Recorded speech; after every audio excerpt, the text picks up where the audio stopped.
الكوكيز ده انا عملته يوم راس السنه علشان كلنا بنتجمع، بس عامه الشتا بتحب الحاجه الحلوه. ريحه الحاجه الحلوه وهي خارجه من الفرن كده بتدي كميه هدوء ودفء للبيت مش طبيعي. علشان كده انا حبيت اشارككم طريقه اسرع واسهل والذ كوكيز ممكن تعملوه في البيت. هخلط السكر والزبده واضيف بيضايه وفانيليا واخلط،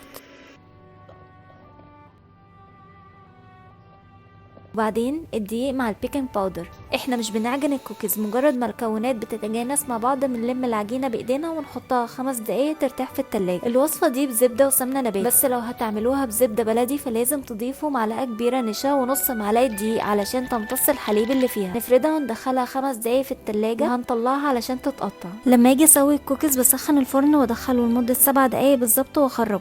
انا مزيناها برويال ايس، طريقته في اول كومنت، بس تقدروا تزينوه بعجينه سكر عادي جدا. وكالعاده يوسف هيقول لكم رايه. حلوة جدا.